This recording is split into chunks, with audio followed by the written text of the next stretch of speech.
alien spacecraft did not crash in Roswell, New Mexico in 1947.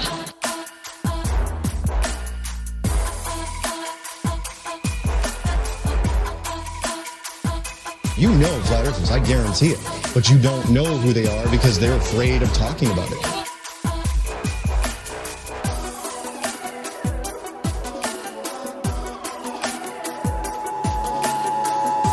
This is not a test.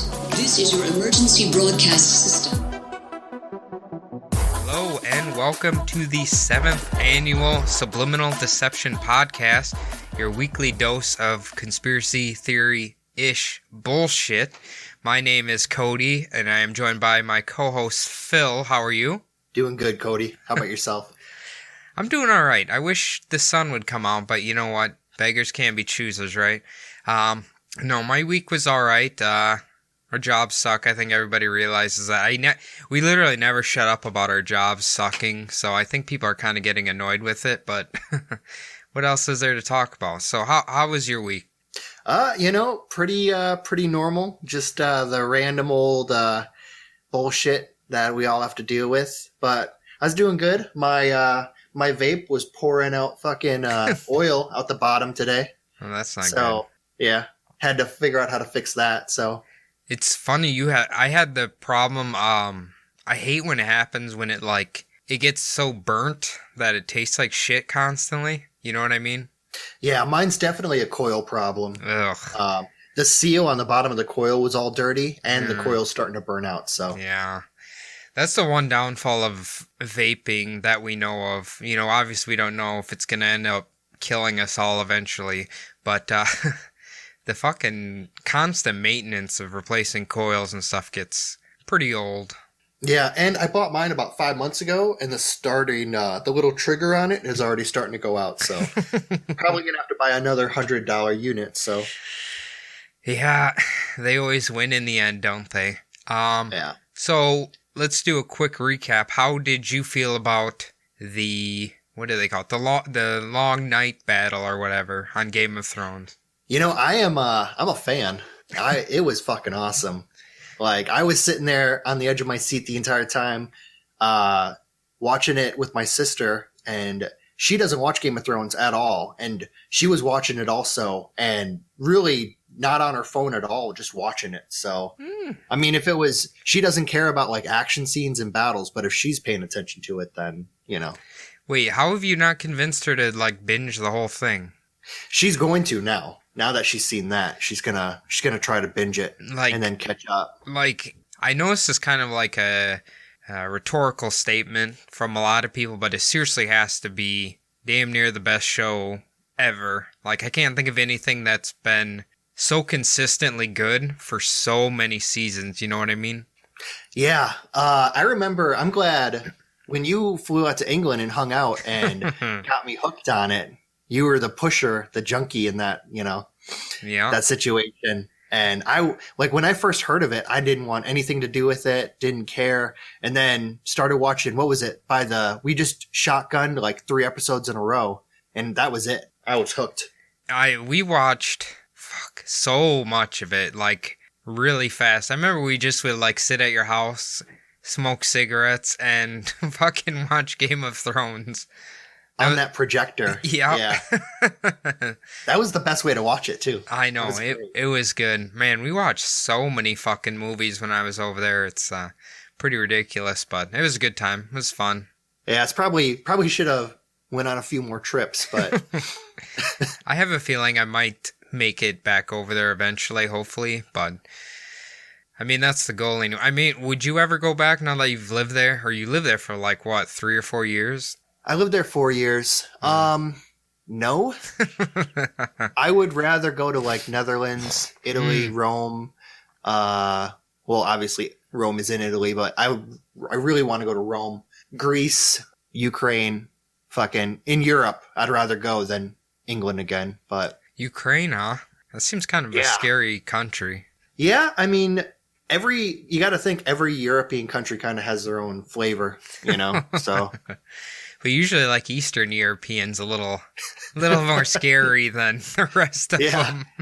Maybe the flavor of Eastern European is a little bit sewagey, maybe, but No, I think that'd be cool. I really love to see, like you said, Rome. I really want to see the Colosseum. That's like one of my top bucket list things, and obviously we'd have to see the Vatican, even though we hate everything they're about. go knock on those vaults, see if we can get a tour. Start requesting random documents and see if they let us in there. They probably burn us at the stake, but anyway. Yeah, go I was on. going to say that Game of Thrones, I mean, all of the characters who died in that had such a good death. That's just my first takeaway from that was all of those deaths weren't meaningless, for at least the sub-main characters who died. I didn't think the ones that died necessarily were the important ones, I guess you'd say, but I know what you mean. Yeah, they were given important deaths, though. Their arc was definitely, brought to a nice end. Right.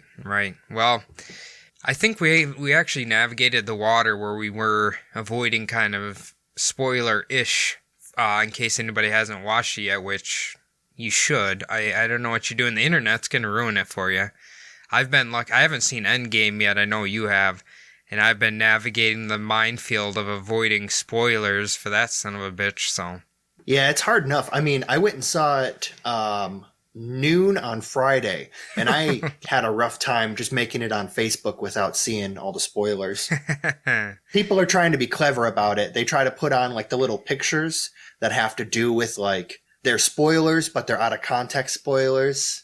Those memes. So if you don't know what it means, then it doesn't make any sense to you, but they're trying to be clever. So one person did get me. They told me that Superman and Batman have a very erotic love scene in Endgame, but I feel like they might have been pulling my leg. Yeah, possibly. I don't remember that DC crossover, so. Oh, that's just Jordan, so fuck him. Anyway, Yeah, probably should get started. yeah, let's dive in this motherfucker. So what we got on tap today, even though Phil said we've kind of been talking about aliens too much, we're gonna go back to maybe aliens, maybe not. We'll find out. This conspiracy is generally referred to as the mysterious airship of 1896 and 1897. And like our episode last week, this will be 1 to 2 years prior to that, so it'll kind of, maybe, I don't know, maybe it'll intertwine a little bit, maybe not, we'll find out.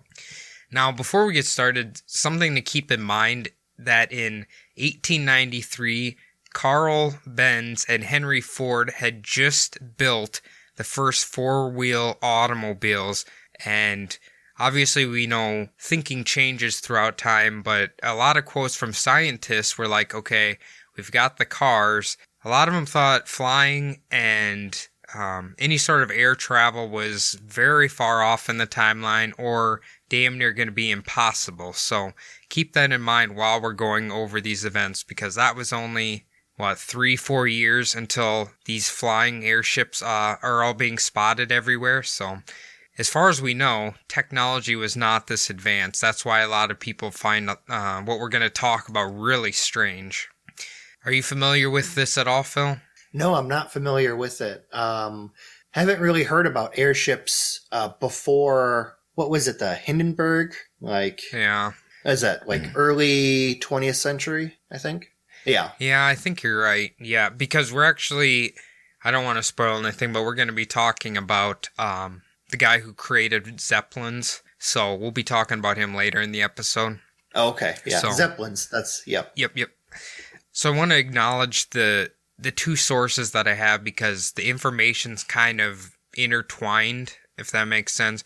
So I watched a YouTube video, and a lot of his information is mainly regarding the airship sightings that resulted in Texas.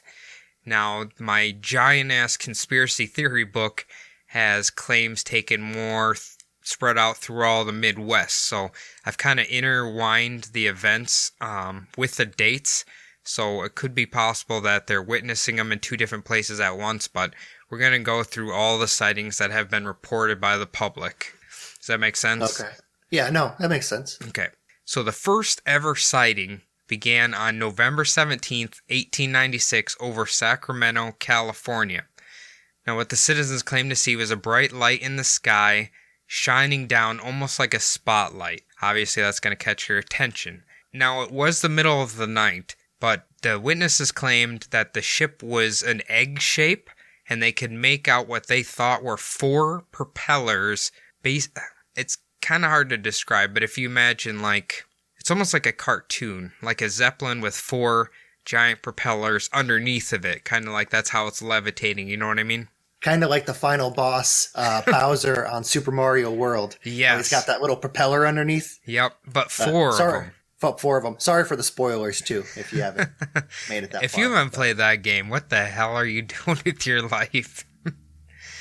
So anyway, the witnesses claimed that this object was hovering for about 30 minutes, and they noticed that it would move from side to side and up and down, much like Bowser's ship. Yep. Now, the following day, the newspaper even they even released their own witness sketches, which basically looks like what I was describing was just kind of a big egg shape with the 4 propellers underneath of it, and that's kind of, everyone started knowing about the reported sighting over Sacramento. How far did these reports actually go? Were they California-wide, or did they make it to the mainstream news? I'm not sure how the news traveled, but what I do know is these sightings are basically going to take place everywhere, all throughout the U.S. and across the globe.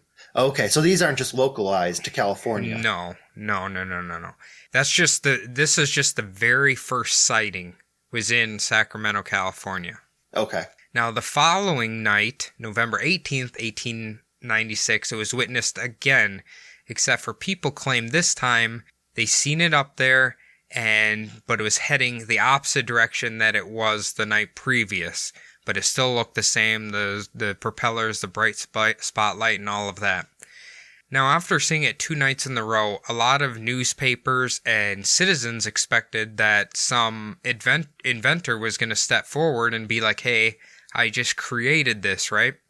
And they actually had 2 people who came forward. A lawyer named George D. Collins and California's Attorney General William Henry Harrison Hart. I swear to God, that's his fucking name. But anyway, these 2 people, they came out this day and said, hey, those are our ships. We invented them, blah, blah, blah, blah. But then they asked, hey, can you provide proof that you own it? And of course they couldn't, and soon said, no, I was just making that up. Yeah, I was going to say, I don't think the Attorney General's probably going to have an engineering degree and a lawyer degree. And what was the other guy? He said he was a lawyer? He's just a lawyer. Yeah, probably not exactly engineers out of their field. I just love that name, William Henry Harrison Hart. Jesus. Yeah, his parents were definitely trying to maybe give him a nice little future. Well, if you remember I think it was from the Bumblebee podcast, the molasses episode, if you're going to be someone of stature, you have to have at least 3 or more names, and they have to all be listed. You can't just be like William Hart. You got to have every section of your name. Yeah, 4 names. That's pretty powerful. All right, so more sightings began to occur in Sacramento on November 22nd, 1896. This time they reported that 2 beams of light were beaming down on them, basically 2 spotlights. And then this time, because of the added light, witnesses claim they could see, like when you look at something kind of in the dark, but you can see it moving. That's kind of what people were saying about the propellers. They could slightly see them spinning in the shadow of the light. It still was reported as an egg shape, though, so that's all remained the same. And then it was spotted in San Francisco that same night, like it had traveled from Sacramento to San Francisco, but they're very close to each other, as we all know. Yeah, so it doesn't sound like right now it's moving very far, because it's all pretty localized in Northern California. Right. So far, it's kind of just lingering around this area, but it's going to move very soon. Now, the mayor of San Francisco, Adolphe Sertro, I swear to God that's his name, poor bastard. Hitler wasn't around yet. His 2 assistants actually witnessed this, and he made a public statement where he said he trusts his assistants and he believes what they had saw in the sky. So that gives a little bit more credence to it if we want to take Mr. Adolf Sertro's word on it. Yeah, I was going to say, I wonder if he took any like kind of political gain from this, or if the people were all starting to like make reportings on this, you kind of want like a leader to like back you. So, you know. That's true. If there's a big event going on and you throw your name into the little pile of it, you're going to get yourself more notoriety. So that's a good point too. We have to keep in mind that the newspapers were going crazy about this shit too. All the reports, they loved it. They were releasing sketches and everything. They love this thing. Yeah, just like last week's episode. I mean, you throw them a little bit of red meat and that yellow journalism, you know? They just jump on it. That's what we said. Like, the tabloid-ish newspapers, even this far back, they love this shit. You know what I mean? Yeah. Okay, so over the following days, it was then spotted in San Jose, California, Seattle, Washington, and Western Canada. All three of those had sightings on the same day, I believe. And then, so this thing's really on the move. It's basically like traveling up and down the West Coast. Obviously Seattle and then British Columbia, right above Seattle, is kind of where they were narrowing it down to. And the sightings just kept continuing, basically the same thing. They'd see the light kind of just hovering there, and then it would just kind of go away. You know what I mean? Almost like it was kind of just watching them, or I don't know what the hell it was doing. And this continued until December, and then it just completely stopped. It was never seen again. Then the airship makes another return in February 2nd, 1897, this time in Nebraska. So it's traveled to the Midwest now. So it traveled those thousands of miles in those few days, and then they finally kind of, if there was someone behind it, took it out east. Right. Or there's another... And I'm sorry. What was the date of the original? And then the date of the very first sighting was November 17th. And then when it came to Nebraska, then it was stopped in December, so probably less than a month. And then it reappeared February 2nd, 1897. So it'd be a few months after the sightings just completely stopped. So if this was an invention, that would be like a pretty decent like prototype alpha run. Now there's another theory that goes along with this, that some people believe there could have been between five or more ships. So this could be a completely different one, like they're testing them in different areas. Do you know what I mean? Yeah. Once we go through like the theories about what this thing is, and we kind of will go into that. So it's in Nebraska on February 2nd, and then the sightings continue through March. It stopped in Kansas City, Nashville, Chicago, and for some reason Evanston, Illinois. I'm just like, okay, why Evanston, Illinois? I don't know. Is that a big city? Do you know? Evanston. There's is there a college team in Evanston? Or is it I don't know. The Basketball Hall of Fame in Evanston? Something like that. I don't know what the hell's there. It's such a weird place to go over. I really don't know. Actually, this next one you might know. So then on April 7th, 1897, it was spotted in Wesley, Iowa. Have you been there? Yeah, Wesley, Iowa is on Highway 18. It's actually from Cresco, where we grew up. It's on the way to Emmitsburg, Iowa, where my relatives live. Oh, so you passed through it and everything. Yeah, I've passed through Wesley a bunch of times. It's a shithole little town. No reason to stop there. So I'm guessing that all the people, when they saw that, it's probably the first actual thing that they've seen. Probably.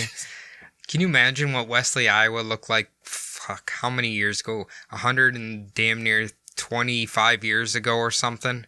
What the hell did Wesley, Iowa look like? There's probably was not shit there. There was probably like a fucking railroad running through it. And like, you know how on Red Dead Redemption, there was how there's sometimes a train yard or a train station, like in the middle of nowhere? It's probably what it looked like. Well, anyway, what they seen was a little different. They claim they seen a more cone-shaped object, and this time they claimed along the windows, it looked like it had windows that were all illuminating bright lights outside of it, kind of like the conventional UFO that most people see. Do you know what I mean? Yeah. That's what the citizens of Wesley, Iowa claim their view of the ship was. So they're kind of moving on from like the Zeppelin-ish look. On April 15th, 1987, the ship was spotted in Springfield, Illinois. Now, here's where it gets a little stranger. This time, witnesses claim that the ship actually landed, and the occupants of the craft actually got out and talked to them. What they told them was that they had to land to repair their electronical apparatus and searchlight equipment. The witnesses claim they actually talked to them, and they weren't like aliens or anything. They were basically like pilots, kind of like they were just workers, almost like human being workers that were flying on this thing.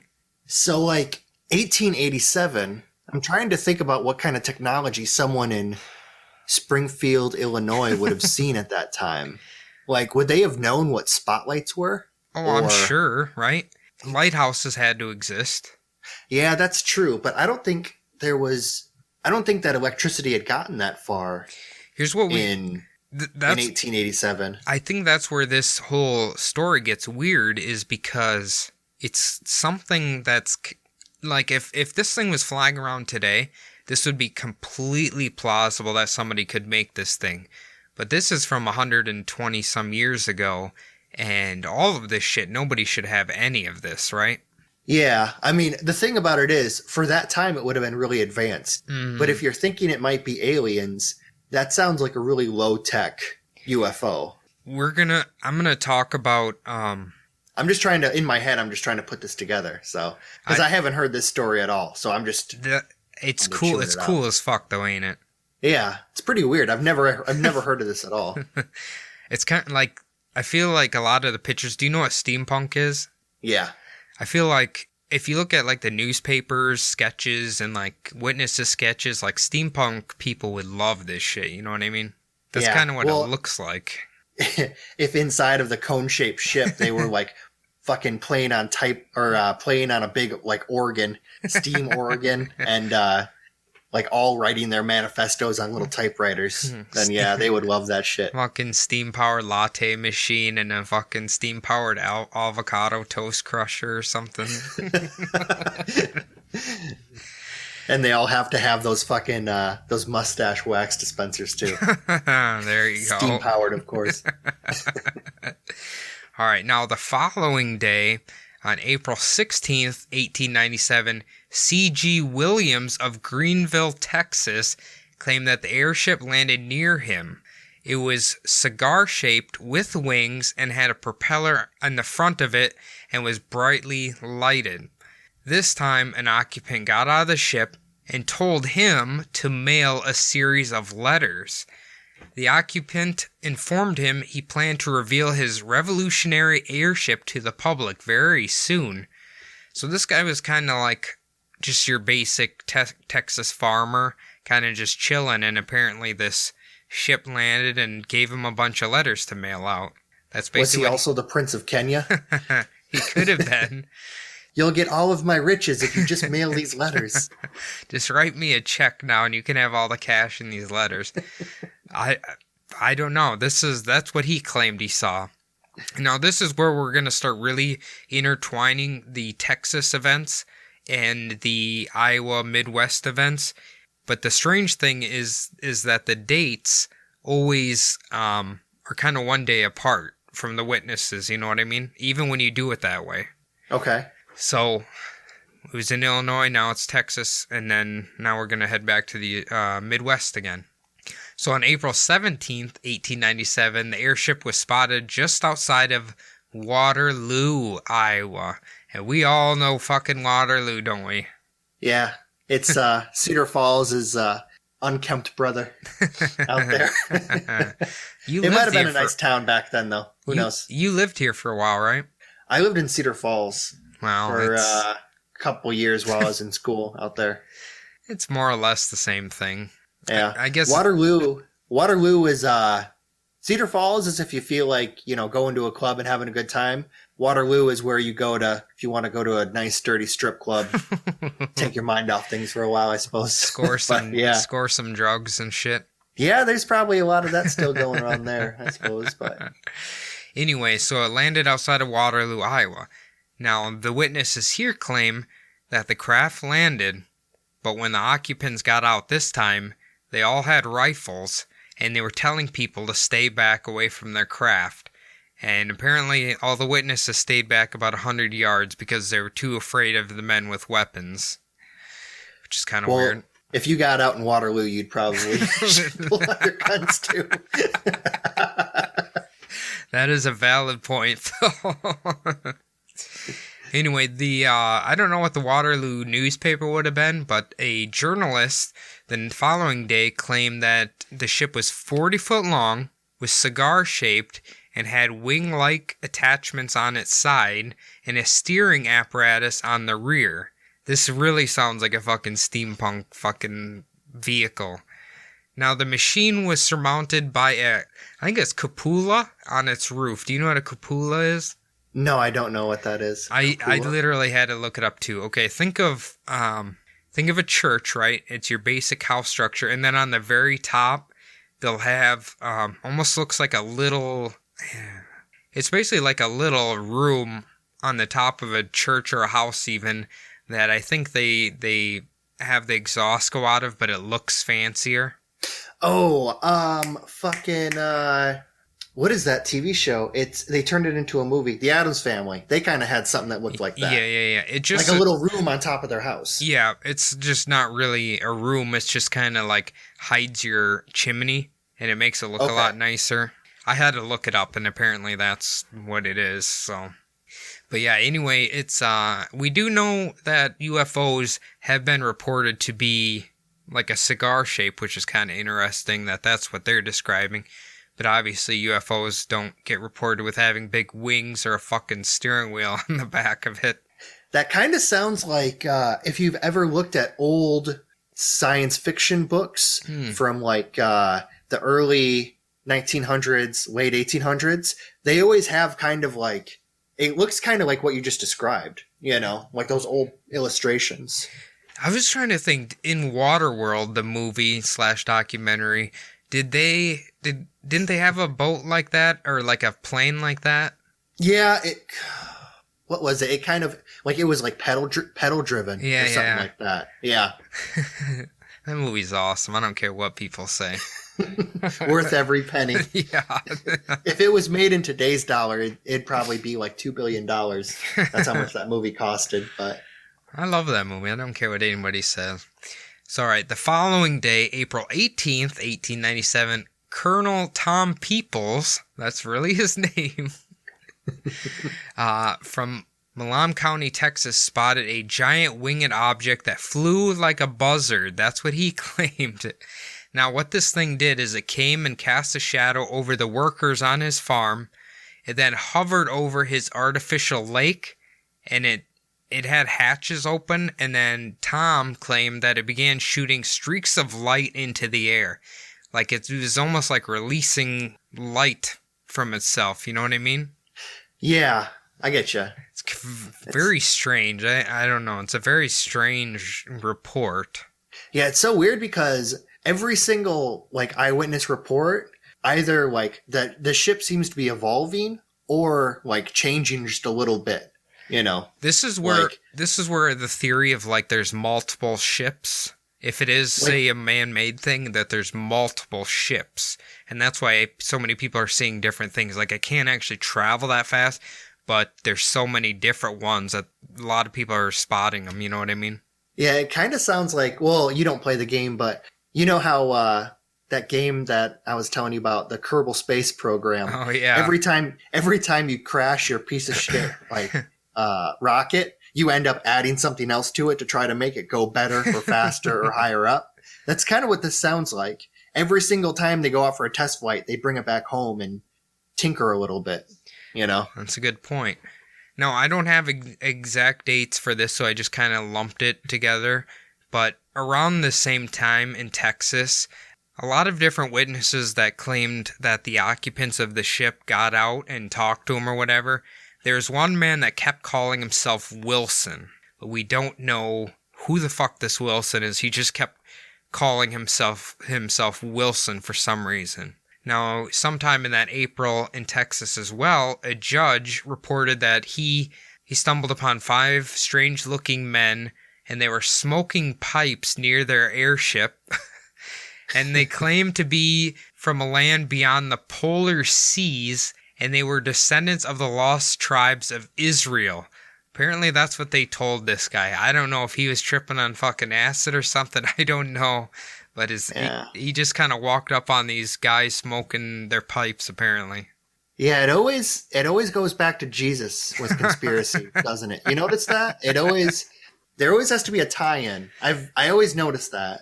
I don't know. Phil, you forgot that the Jews do not believe in Jesus.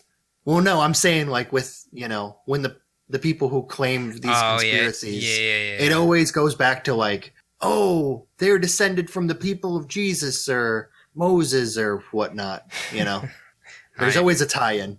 I think we'll come back to that because I have a perfect point in the theories that I think will blend in perfectly with what you just said, so keep that in your mind, okay? But so what also I was going to say was this is the first actual like description that we've got from any witness, because the witnesses before were saying like these guys landed, but they didn't mention like what clothes they were wearing, like if they had an accent or not, if they spoke English, I mean, the guy whose video I was watching kind of animated the scenes himself, or they could have been pictures that newspapers put out, but it was just basically like, it looks like old time crewmen, kind of like they have the stupid hat on and all of that, you know what I mean? Like the Slipknot fucking work overalls.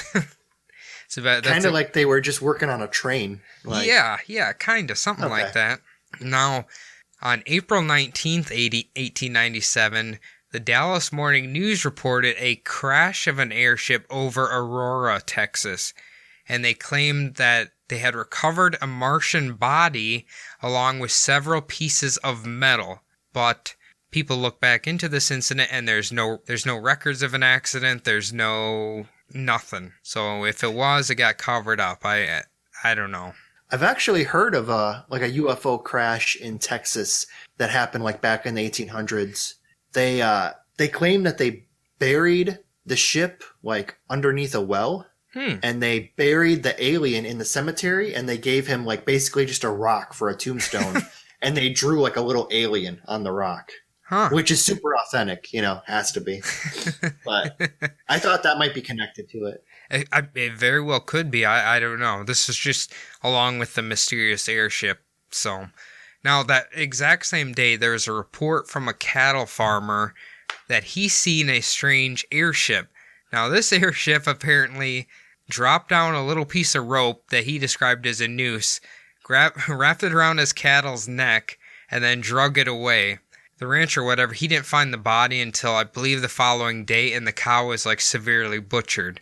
So we do have a little bit of like the, cow abduction, I guess aliens do. Apparently there wasn't an in-flight meal. How crude is that a rope just comes down and like takes old Betsy away?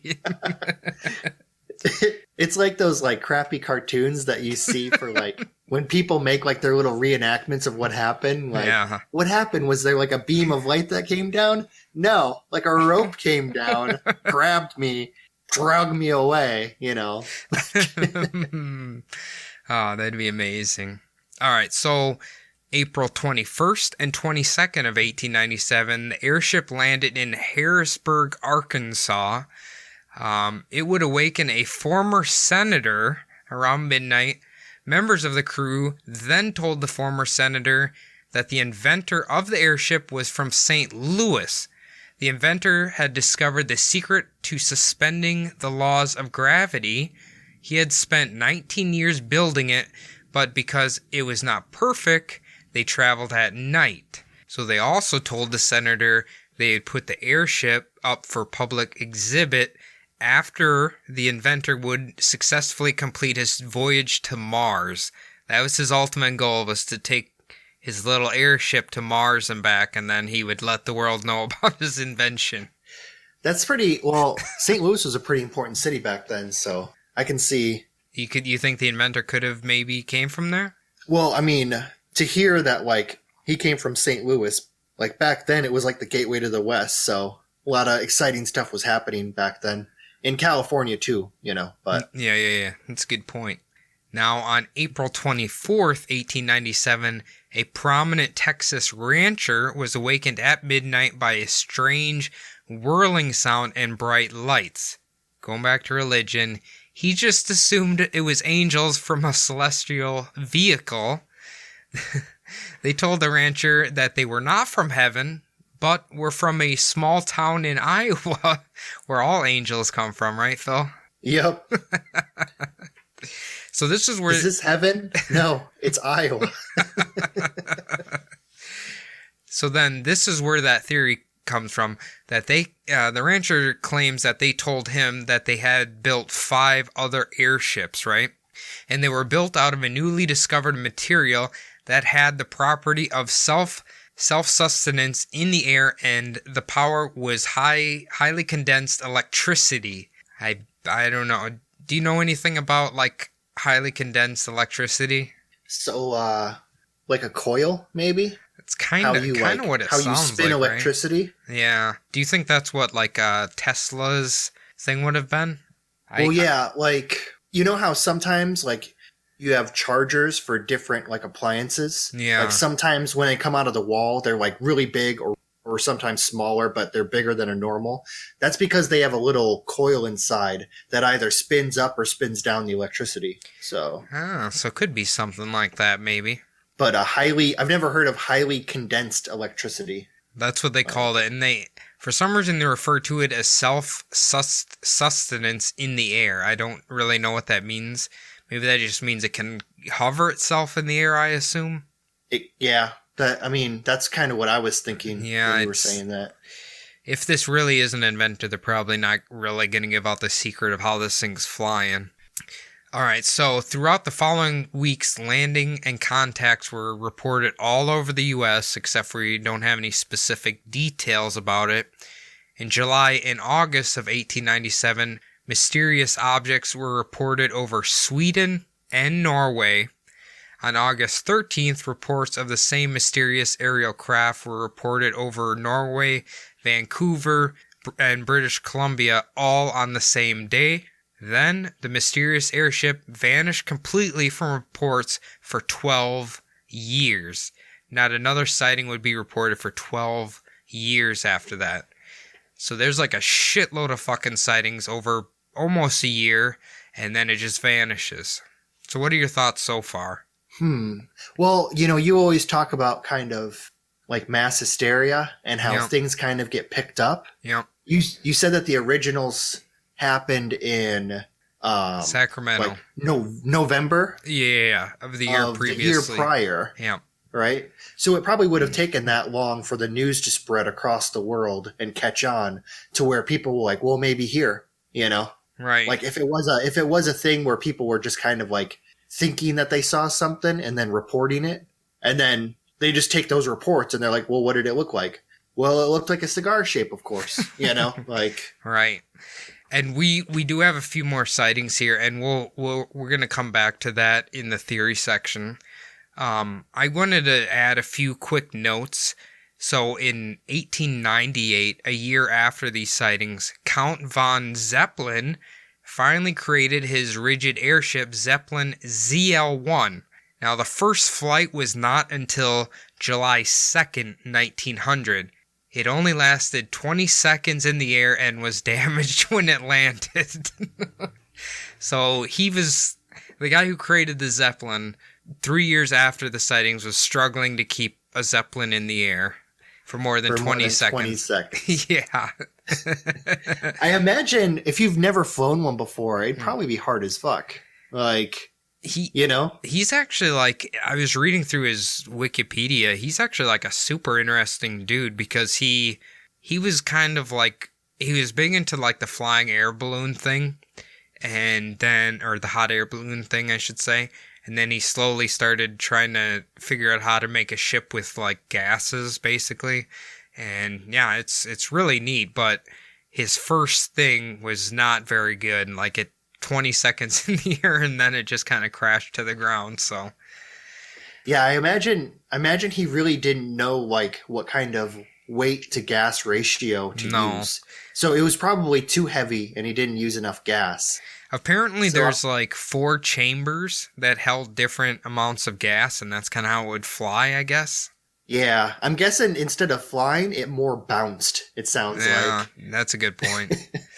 So, in 1903, Orville and Wilbur Wright began working on their planes. Now, they worked on gliders throughout the 1890s, but obviously gliders they don't fly themselves. You kind of just hover, you know what I mean? Not hover, but you glide. You're just coasting. Basically, and it's not very high in the air either. So they began working on a plane with a propeller in 1902. In 1903, the Wright Flyer 1 was invented. The first flight was on December 17, 1903. Orville covered 120 feet in 12 seconds with an average speed of 6.8 miles per hour, and they were literally just barely off the ground. So this thing was not up in the air. It just could move really fast, hovering, but it was just barely off the ground, you know what I mean? So those... Yeah, I've seen recordings, like the old-timey like recordings of like those early flights. Yeah. Considering what that plane was made of, I wouldn't want to go much higher than 20 feet off the ground too. He's literally just laying on the thing. Like it's hoping terrifying. For the best. But basically what we're saying is like the two main people that were kind of like the aerial transportation, I don't know, forefathers, I guess you'd say, like years after the sightings, they could barely get their shit off the ground, you know what I mean? Yeah, well, I mean, back then there was hot air balloons. Right. Those had been invented prior, but people would have known what a hot air balloon was. Right. And they wouldn't have had spotlights hanging off of them, probably. And you wouldn't fly those things at night. No. Like, even today, those things are fucking terrifying when you land them. Well, like people don't realize that who haven't been in one, but like they go straight up in the air when they take off, but they don't go straight down when they land. Yeah. Like you basically crash land. Well, I know Shayna and Jeff, they long time ago, they set up tickets for a hot air balloon ride, and that thing literally got canceled about, I'm pretty sure it was like 6 times before they actually got to go, because they would only do it when they had basically perfect weather conditions for like a set amount of time, you know what I mean? Yeah, I actually flew one out here years and years ago out in Gilbert. And the good thing about out here is it's really nice weather all the time. So. Right.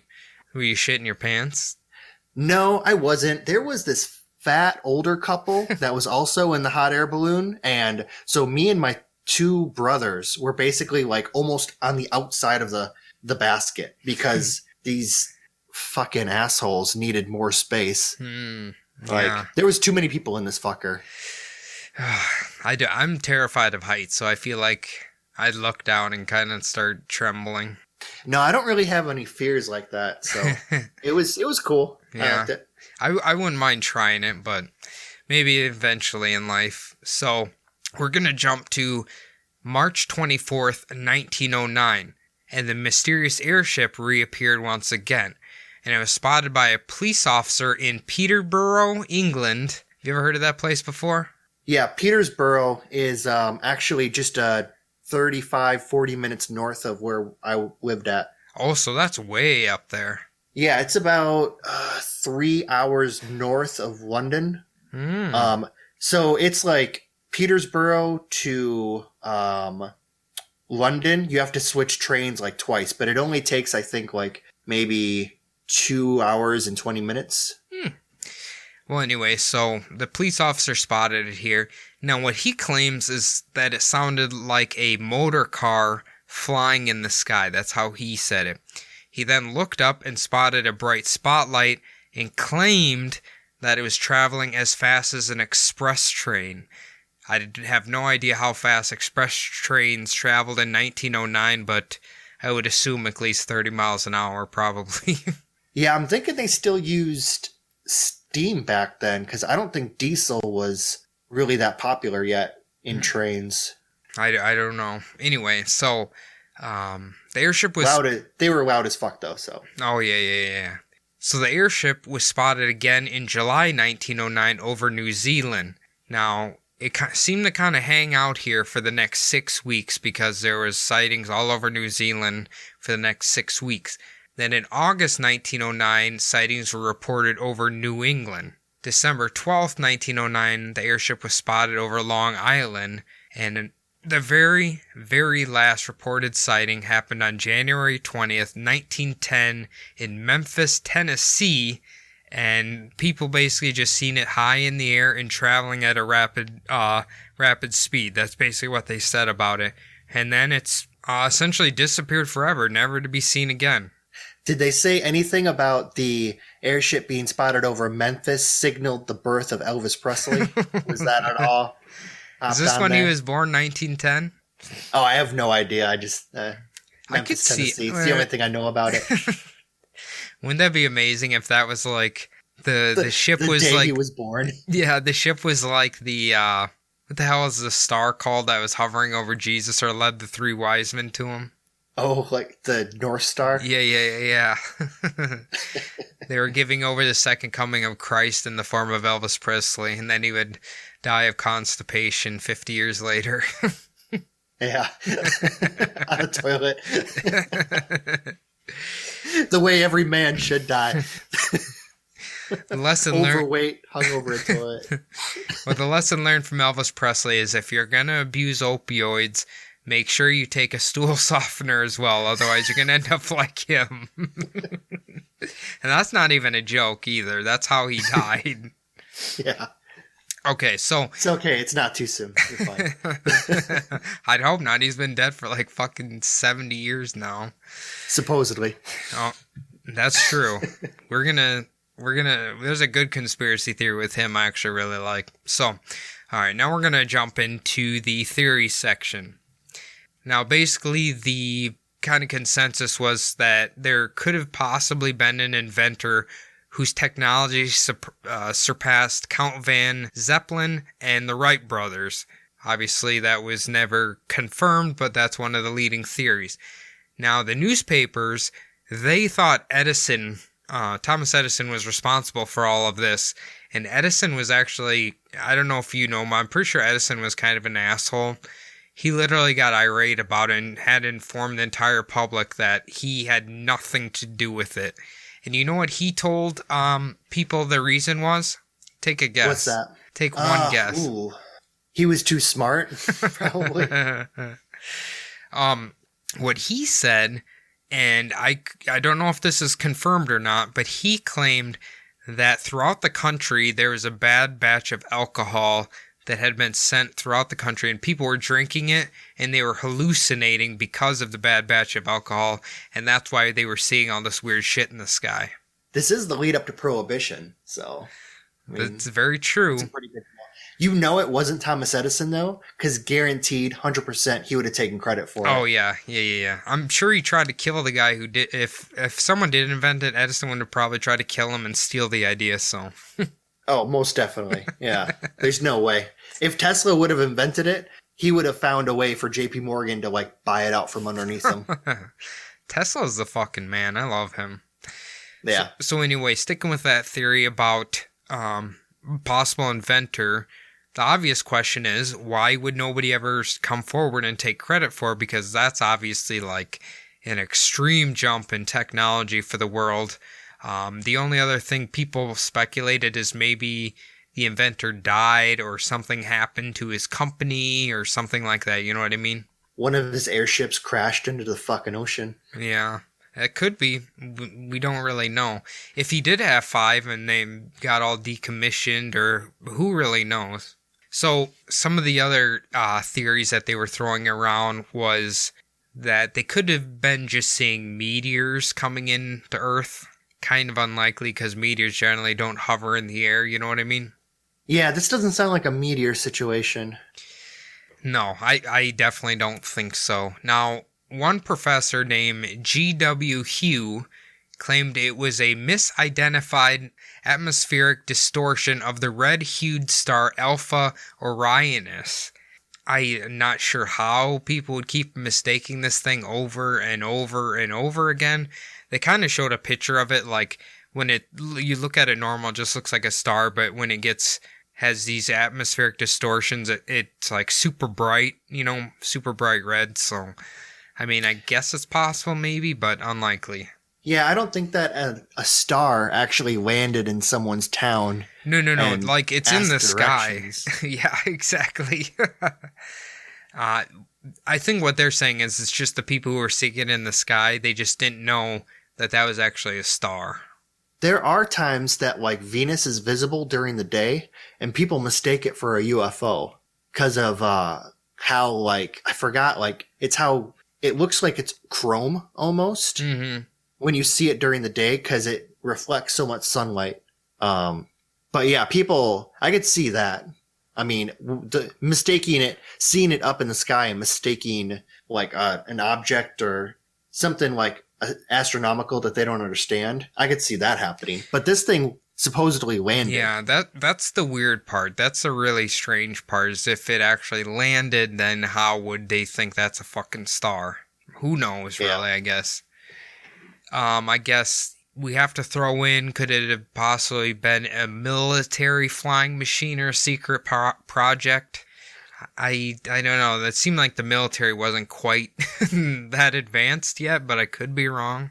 They were using, I think during the Civil War, they were using hot air balloons to sight their artillery cannons, but I'm pretty sure like that was it. They weren't that advanced at that time. Yeah. To have like Zeppelin style, craft. It's kind of like when you do conspiracy theories, you almost always have to be like, well, could the government or military have been responsible for this? You kind of got to always just shovel that in there, whether it's probably the least plausible thing or not. You know what I mean? Yeah. The earliest that the Army actually used airplanes during any kind of war situation was when they went after, what's his name, in Mexico. In the 1910s, they went after Pancho Villa. They used aircraft back then, but that's like the earliest that they ever used airplanes. Well, that would kind of make sense because, if I remember reading the Wright brothers correctly, in 1903 they got that one to kind of fly, but in rapid succession they actually got like planes, you know what I mean? Yeah, it didn't take very long for like what we think of as like those early World War I planes, just made out of like plywood and canvas, Like when I was reading about this, even say like Henry Ford and Carl Benz creating their cars, within like 6 years, they have already figured out how to modify them and like race them and shit. Like that was a big thing in England, I guess, was like car clubs and shit like that. So once you get the technology, people improving on it is very rapid. Yeah, especially cool toys like that. You got to think back then, if you had the money for it, then, I mean, that really would have put you like ahead of the Joneses, next door. Right. Like they're all fucking happy about their little steam powered loom that their wife makes dresses and shit with. And here you've got like a fucking, a car, horseless carriage that you're racing around at 8 miles an hour. That's a good point. All right, we're going to jump to the next one. Now, I think if anybody's going to be able to answer this next one, it should be me and you, Phil. So some researchers, they believe the airship belonged to a secret society in Iowa. Now, of course. Okay, now it's not necessarily just Iowa, but what the belief is that the secret society is like maybe like an Illuminati-ish type of society, but they have been in touch with extraterrestrial intelligences or have their artifacts or some knowledge of their technology, and they've kind of harnessed it just for themselves, and they keep it hidden from the outside of the world. Now, what the Knights of Columbus, just as I expected. I can't believe that fucking place is still around. Yeah, I know. I don't think anyone's really like anyone under the age of like 35 isn't exactly Catholic anymore. So No. They're losing. They're losing the battle. Once the baby boomers kick it, those churches are just going to be hollowed out fucking husks of like buildings. And that's when Revelations is all coming true. Yep. Just a nice place for homeless people to go take a shit. Anyway, so basically this supposed occult group even, believe that this group's been around for thousands of years and they've had access to advanced technology that the rest of the world hasn't, and obviously they've kept it for themselves. Now, what leads them to believe this is like they had the power to create the megalithic structures in Egypt, and those were created by this supposed secret society. Do you think it's possible anything like this could exist? Like there's a hidden group that has alien technology that the rest of the world doesn't? Well, the Illuminati did come out of Bavaria, which is in Germany, and Iowa did have a lot of German like immigration centers. Yeah. Like a lot of Germans like immigrated to certain towns in Iowa just because of how much like Germany in parts of Iowa, which it does. I've been there, and there are parts of Germany that I was like, holy shit, this looks like Chatfield, Minnesota. Does it smell like Or pig holy shit too? What's that? Smells like pig shit too? No, it didn't smell like pig shit that much, but it just looks like the local scenery. So I could see like secret societies having chapters in Iowa. That's not a stretch. They didn't call it the Illuminati, but that might be what they're hinting at, but we don't really know. It's kind of a conspiracy within a conspiracy theory, I guess, but yeah, getting back, I mean, even like we grew up in a town with two Catholic churches. Like usually the church that's named after a person, St. Joe's, is for the dirty Irish. And then the church named after like something spiritual, like Assumption, that one was for the Germans. And that's usually a nicer church. So that's how big the German influence is in like Iowa. Oh, wow. Okay, so maybe there is. We grew up there and most people don't have any sort of advanced technology. Actually, I think it's the exact opposite, but we'll leave that one on the table. Yeah, they're going to be super excited when they get AOL. That's going to blow their fucking mind. Holy shit, Messenger? I have mail? Oh, I remember dial-up. Don't you forget that. That was awful. Take like 30 minutes to get one naked picture up or something, you know what I mean? Yeah, Iowans remember dial-up too. It was called last fucking November.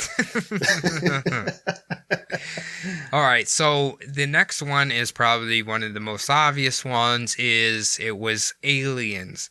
Now, there is one, I can't remember the ufologist's name, but I definitely know if you heard it, you know who he is. Jack something, I think. And what he thinks, or what he theorizes is, okay, if these are UFOs, or when people see UFOs, what they always do is try to rationalize what they're seeing based on the technology that they know. Does that, you know what I mean? So during this time, if it was a UFO and they don't really know what it is, they're basing it off the technology that in their heads makes sense to why they're flying. Now, I actually kind of like that statement because if you think back to, say, like the Chariot of the Gods or like ancient civilizations that have like flying things, they're always like flying in chariots or they're flying in wagons or, you know what I mean?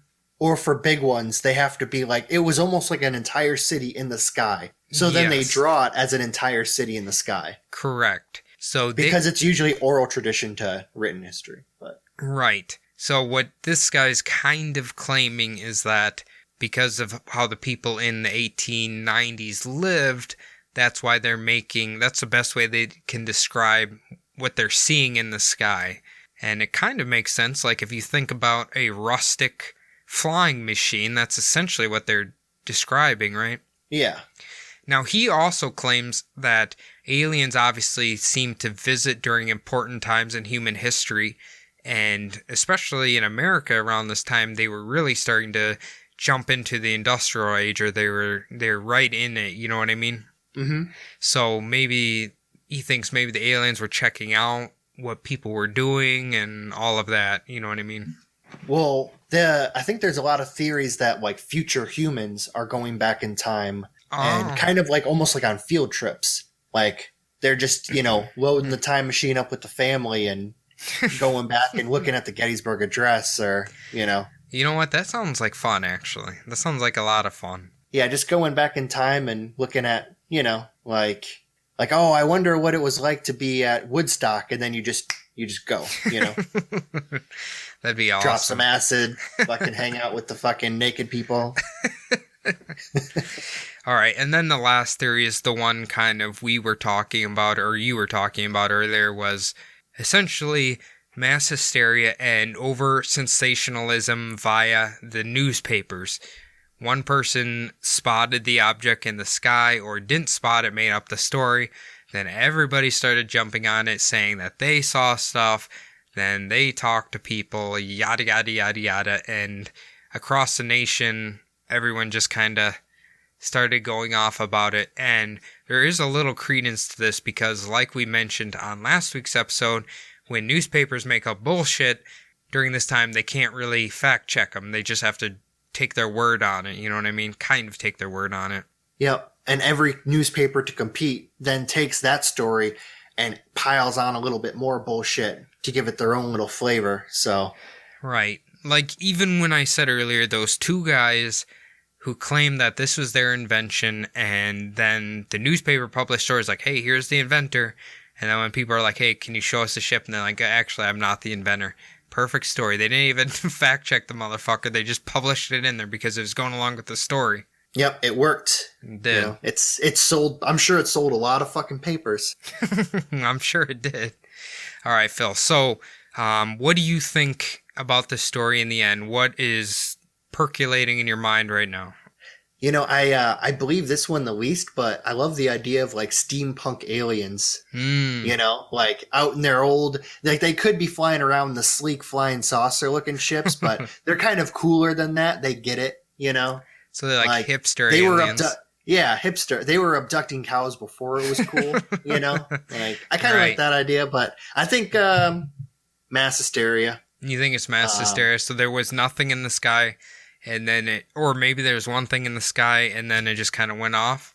Well, you notice that like it starts off super low. This is just kind of my thinking the whole time. Mm-hmm. So it starts off super localized in Sacramento. And kind of like the San Francisco area, which is really close. Mm. And think about how fast news traveled back then. Right. Like either it would have to like travel and then pick up, right? So all of a sudden, like it's in Sacramento and San Francisco for a little bit. And then all of a sudden it's in San Jose and Seattle, which is about equal miles away. Right. Like it was in 3 days, it was in Vancouver, Seattle, and San Jose, California. Mm-hmm. And then all of a sudden it dies down a little bit, but then the news spreads to the Midwest finally, and then all of a sudden it's in Nebraska. Then it's in Illinois. And then it just, once it hits the main lines of like telegrams, I'm sure it just blew up like wildfire. Right. So I'm guessing that these airships only traveled as fast as the telegram wires would send the news, Okay, let's say theoretically, do you think the first reported guy seen something, or do you think he just made it up and then it created a firestorm?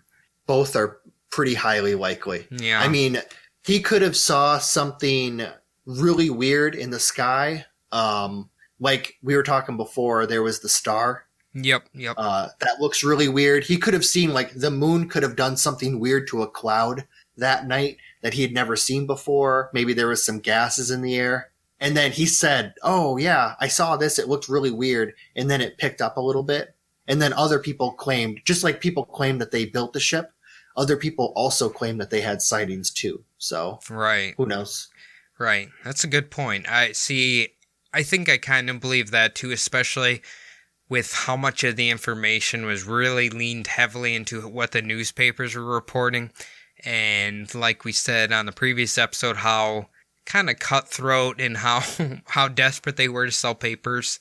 So that kind of makes sense. Although it would be amazing if it was aliens, and I do really believe that people's UFO sightings change based on what generation they're living in. You know what I'm saying? Like they always relate what they're saying to what their mind can kind of make sense of, I guess. But it's hard to say if there's actually an alien or not. I Yeah. I highly doubt there was an inventor that was so far advanced. I mean, maybe it's possible, but I feel like they would have found some sort of remnant of it unless Einstein found it and then destroyed it, which is probable. Yeah, I mean... Or Edison, Edison. Yeah, I was going to say, but for all that we know, I mean, there could have been someone who was flying around a hot air balloon, because hot air balloons were around at this time. There could have been somebody flying around a hot air balloon at night that had a lantern. They tried to modify it or something? Yeah, it could have been just a really large hot air balloon with a big basket, or like, who knows? He might have even tried to been steering it with little propellers, because they knew that shit worked in the water to steer boats that way. Right. So, well, the thing that would have been interesting, or could have been a more probable cause, is if Count von Zeppelin was in the U.S., but he was a German man who lived in Germany. So, because the ships kind of the drawings kind of resembled a Zeppelin-esque shape, but he's across the world from where all these reports are coming in, so that doesn't really make sense.